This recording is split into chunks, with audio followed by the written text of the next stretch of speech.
Le deuxième concept important, c'est le cadre de sécurité, donc qui permet de maintenir la confiance dans le groupe. Et donc au niveau d'un territoire, pour que l'intelligence puisse émerger et se maintenir dans la durée, le cadre de sécurité, il est indispensable.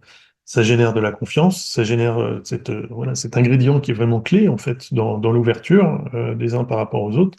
Mais la question, c'est comment est-ce qu'on maintient cette confiance dans le temps? Alors, ça va dépendre de beaucoup de choses, mais ça dépend déjà de qui porte ce cadre.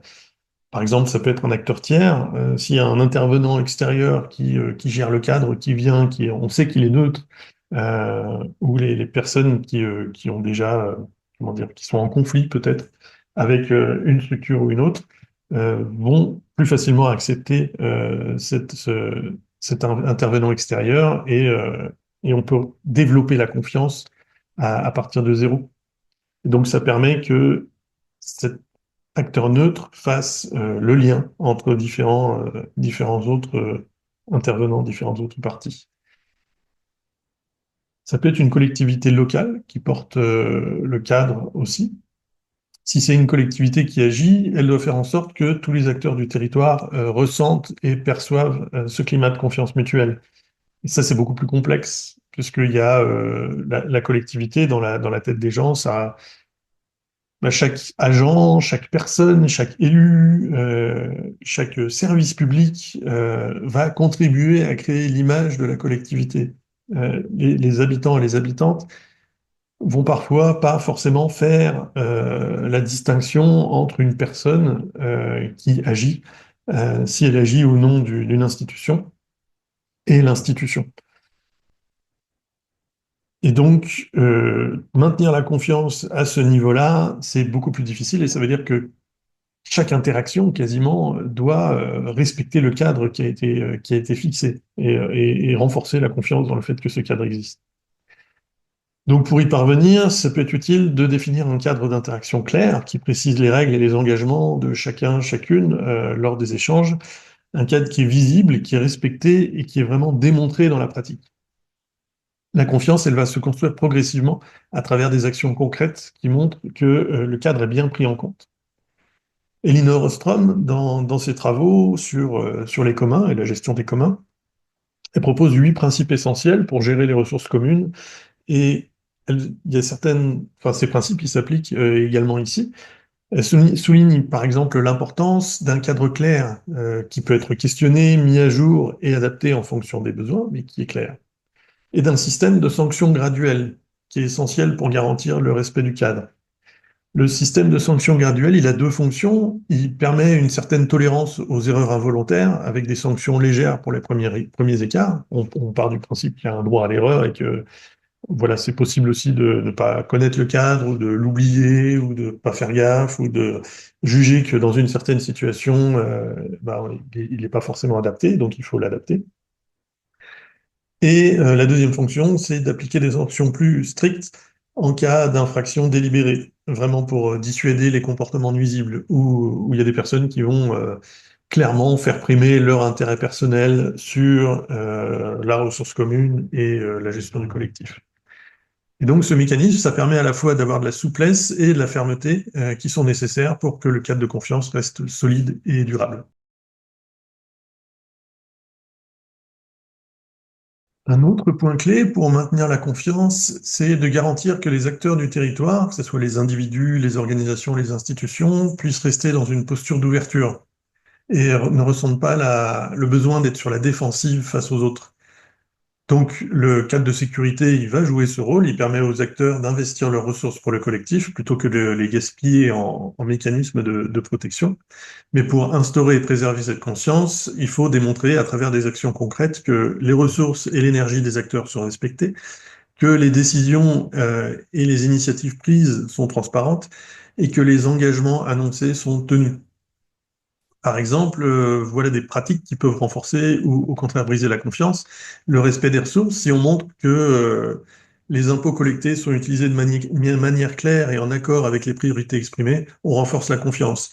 À l'inverse, une gestion floue ou perçue comme inefficace des ressources va briser ce lien. Solliciter les avis des acteurs par le biais d'enquêtes, de consultations, etc., c'est utile, mais seulement si les retours sont pris en compte, partagés et valorisés. Si on ignore les contributions ou si on communique pas sur les suites données à ces consultations, ça peut entamer la confiance et il vaut mieux à ce moment-là soit être très très clair sur le fait que ça ne sera peut-être pas utilisé, soit juste ne pas le faire. Et chaque action prise sur le territoire doit démontrer que l'énergie des acteurs est précieuse et qu'elle est utilisée avec respect. En valorisant les contributions et en respectant les attentes, on montre une véritable considération pour chaque agent du système. Et ça renforce la confiance et ça encourage une participation active et ouverte. On parle aussi souvent de défiance envers les institutions, mais ce qu'on voit vraiment, c'est plutôt une défiance des institutions envers la population. Tous les mécanismes de contrôle, tous les mécanismes de gestion, toutes les surrèglements, les règles qui s'ajoutent les unes sur les autres, l'infantilisation, le fait de ne pas demander son avis, etc. C'est à chaque fois des preuves que les institutions ne font pas confiance à la population. Et donc, est-ce que vous auriez envie de faire confiance à quelqu'un qui vous démontre qu'il ne vous fait pas confiance?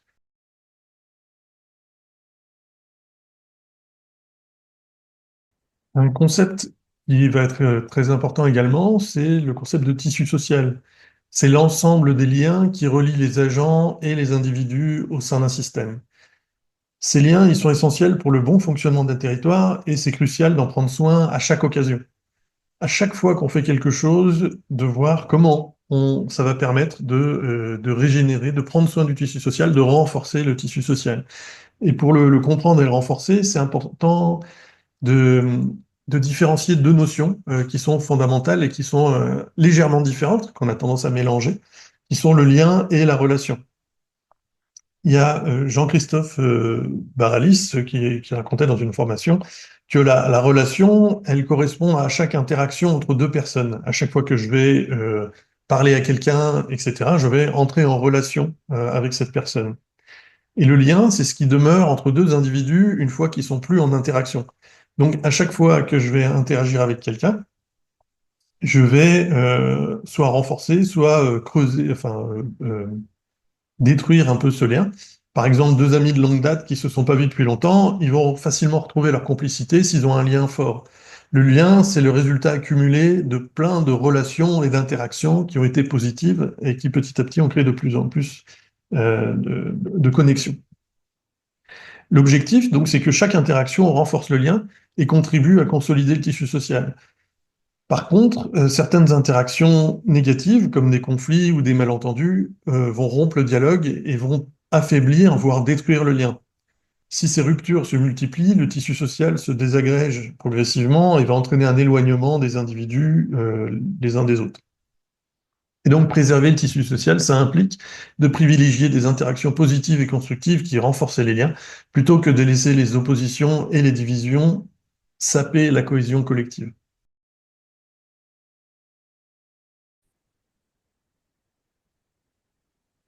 Le tissu social, il peut également se fragiliser progressivement à cause du renouvellement de la population. Lorsqu'il y a des nouvelles personnes qui s'installent sur un territoire, s'il n'y a aucun effort qui est fait pour les inclure et les connecter au tissu social existant, elles risquent de rester isolées. Elles peuvent vivre des années sur le territoire sans réellement interagir avec d'autres habitants. Et si cette dynamique, elle se généralise dans une population qui se renouvelle constamment, on se retrouve avec un territoire peuplé de personnes déconnectées les unes des autres, qui vont affaiblir le tissu social global. Ça réduit la cohésion collective et ça rend les relations entre individus beaucoup plus difficiles à établir. Pour éviter ça, c'est crucial de mettre en place des mécanismes d'inclusion qui permettent à chaque nouvelle personne de trouver sa place dans le collectif. Ces mécanismes, ça va favoriser la création de liens avec les habitants déjà établis et ça va aider les nouveaux arrivants à s'intégrer et à contribuer au développement d'un tissu social solide et durable.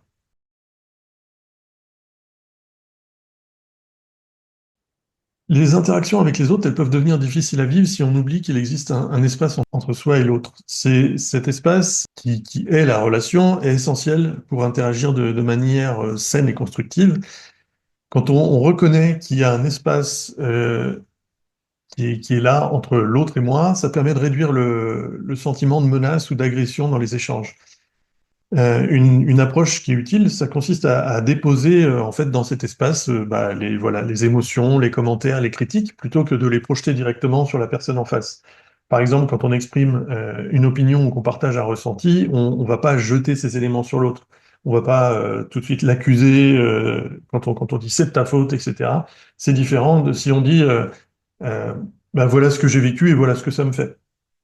Et donc, le fait de placer tout ça dans cet espace commun, où l'autre sera libre de les prendre ou pas, ça va créer une dynamique d'échange respectueuse et minimiser les malentendus. Si je dis, bah, depuis là où je suis, voilà tout ce que je vois, voilà comment ça se passe pour moi, la personne en face va dire, ah oui, bah, je vois ça aussi, mais ça, je le vois pas comme ça, et voilà ce que je vois moi, et ben, ça permet de commencer à avoir un échange sans se mettre en danger sur nos visions du monde ou sans questionner nos visions du monde. Et pour des acteurs, comme les agents des collectivités ou les élus, cette perspective, elle peut être très très utile. Quand il y a une personne qui vient se plaindre ou exprimer un problème, c'est important de se rappeler qu'elle ne fait pas nécessairement des reproches directs. Elle exprime simplement son ressenti ou une difficulté qu'elle rencontre. Et le fait de reconnaître cet espace, ça aide à éviter de prendre les choses personnellement et à répondre, et ça permet de répondre de manière plus ouverte et apaisée. Il y a aussi certaines situations qui peuvent empêcher le tissu social de se régénérer ou de se recréer.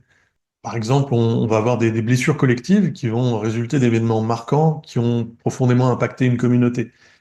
On va avoir des blessures comme bah, ça peut être une catastrophe naturelle qui a touché l'ensemble ou une partie du territoire, un événement polarisant qui a créé des fortes tensions entre différents groupes au sein de la population, une décision, une action qui a été mal perçue, qui a vexé ou mis en protection certains membres du collectif.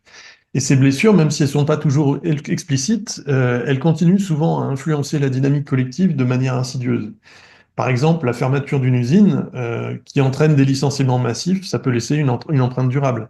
Si les émotions qui sont associées à cet événement, elles ne sont pas reconnues ou traitées, elles peuvent affecter négativement les relations entre les anciens employés, leurs familles et le reste de la collectivité. Pour dépasser ces blessures, c'est crucial de les repérer et de les reconnaître. Et une solution, ça consiste à organiser un rituel ou une cérémonie symbolique pour aider la communauté à traiter et à dépasser ces douleurs. Ces rituels qui sont très symboliques, ils doivent être conçus avec les personnes directement concernées afin qu'ils répondent à leurs besoins émotionnels et collectifs. Ça offre un espace pour exprimer leurs ressentis, pour reconnaître la blessure et progressivement pour accompagner la résorption de cette tension. Quand c'est défini ensemble, ça permet aux gens de vraiment partir de leurs besoins, de définir où ils en sont, de quoi ils auraient besoin pour dépasser tout ça, et de créer quelque chose qui va leur permettre de répondre à ce besoin tous ensemble.